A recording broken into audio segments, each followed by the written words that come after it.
So we got a Willy Wonka prequel. Let's see how it goes.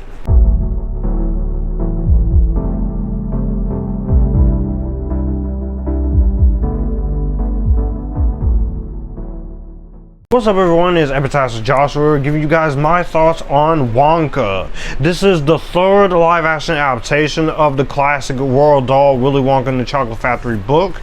This is directed by Paul King, the director of Paddington's 1 and 2. And also this stars Timothee Chalamet, Calah Lane, Matt Lucas, Keegan-Michael Key, Sally Hawkins, Rowan Atkinson, and Hugh Grant. This is the third film following Willy Wonka and the Chocolate Factory in 1971 and Charlie and the Chocolate Factory in 2005. So the premise of this movie is we follow a young Willy Wonka as he is struggling to get his business off the ground. And with a hat full of magic, he tries to make his dreams come true. When it comes to Wonka, I was not one of the biggest people who was anticipating this. Not because I hate musicals. I love musicals. The musical genre is great. I think musicals should be making a comeback, especially after what happened with Cats. And they have slowly been making a comeback, but not been doing the best financially with In the Heights and West Side Story. So I went into this and I wanted to give it a chance because I thought it could absolutely surprise me. And I'm a fan of the Willy Wonka and the Chocolate Factory movie from 1971 with the late Gene Wilder, but my preferred version is the 2005 movie with Johnny Depp. I know this is an unpopular opinion, but I love that movie. I saw the cast, and you had Timothee Chalamet, who was going to play a young Wonka. I was skeptical, but I was a little interested to see what he was going to do. And having seen the movie, this was such a pure imagination. This is not my favorite Wonka movie though, but I definitely really enjoyed what this movie was going for in terms of a prequel. And that's the biggest thing that's going to go into positives, is that this is a prequel that is not trying to rip off the original film, nor insult that original film or insult the 2005 film. It's a prequel that wants to do its own thing. And that's the thing I very much can take away from watching this movie, is I felt like this movie managed to do his own thing by telling a story of Willy Wonka trying to get his business off the ground. And the thing it did teach you, as far as a lesson, is to not give up on your dreams. That's the thing I always will champion a movie for doing, because I very much love that type of stories. And I also thought that the way this movie was paced, in terms of the story, is well done. So this is a companion piece to the 71 film. You can watch that 71 film and still still enjoy this for a prequel here. I like the thematic elements, the visual design, the music here. It was trying to be its own thing, and I definitely really enjoyed what the way it was going for. So I very much loved the way this movie was playing out, and it's such an entertaining movie. You have to see him struggle a little bit before he gets his business off the ground, but I think the way the movie executes it in terms of Paul King's direction, which is also very heartfelt and very creatively done, I thought was very well done in terms of it. It has a great sense of emotional heart, but also pure imagination in terms of what it's set out to do with its direction. It's beautifully shot with its cinematography. This is a gorgeous looking film by Chung Hu Chung. Great cinematography. I like his cinematography style that he's done in other movies. And the production design is beautiful. There's not a lot of CGI. This is a $125 million budget. There is some CGI in here, but most of the CGI looks great, aside from one little issue. But there's a lot of attempts to go on location. They did film this in studios, sound stages in the UK, so that's why there's probably, for the majority of this cast, a little bit of people from that country, aside from Timothée Chalamet and a few others. But I really thought the fact that it knew what it was and it was going to do what it set out to do really just made me happy.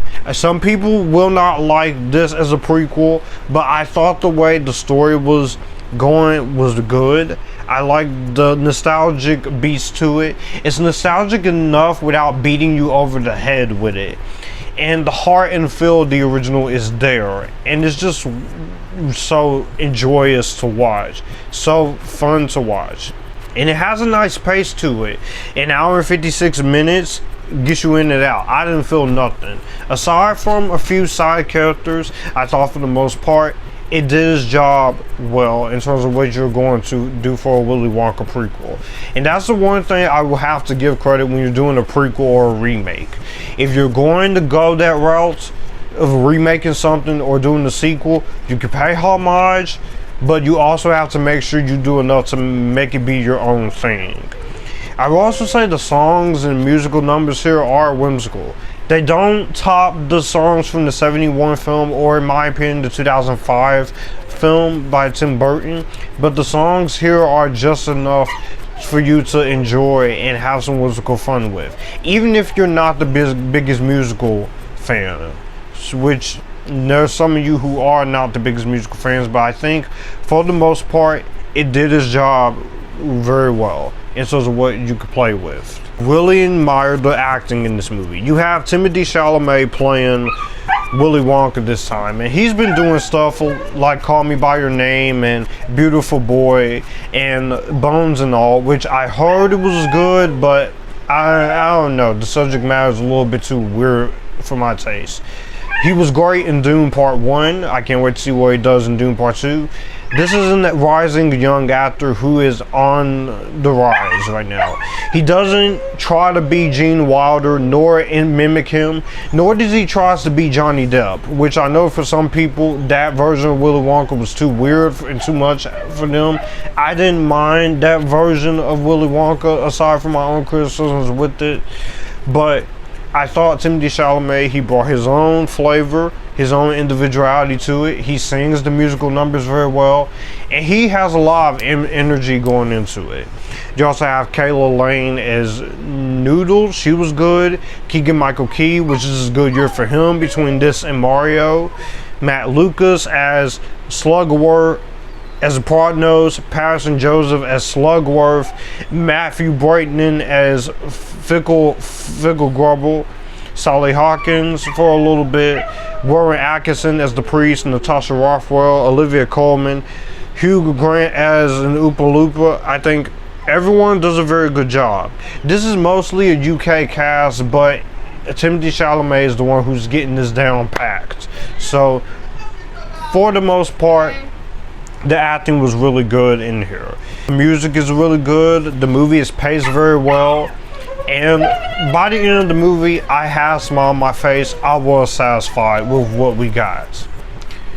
My only few issues when it comes to Wonka is, one is, I think there's a few side characters like the priest and Willy Wonka's mom that are kind of just there. They don't get as much time to be fleshed out, but I get why they're in here.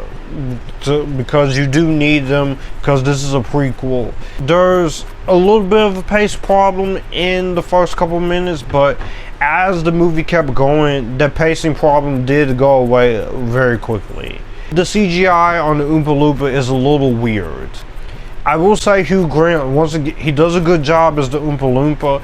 I just think it's a little noticeable that his face is imposed on an Oompa Loompa rather than they use his face separately and then a dwarf or a small person to do the Oompa Loompa. But I get what you were trying to do.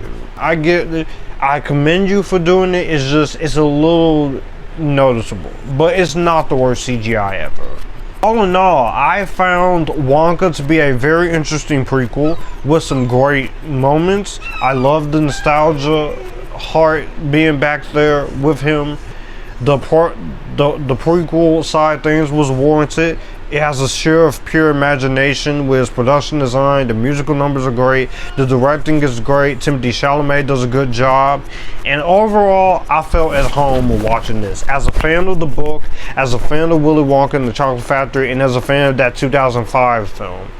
If you are a fan of either one of those, or the books, or as a musical film, you will enjoy this. If you're not a fan of the 2005 film and you only like the original, that's cool too. If you're not a musical lover, I still think you should give this a shot.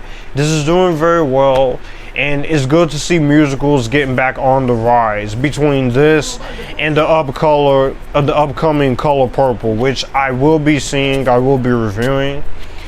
But I thought this had a lot more going for it than what it set out to be. I will give this a better than Vampire Diaries. Well, that's going to do it for the video that you just watched. If you want to see more, my channel icon is up here. If you want to see more content from me, all my social medias are right here in this end card. I will also leave a playlist and a video here for you to see what the channel is about. As always, acknowledge me, stay Epictastic, join the Epictasticness, and you guys keep it cool.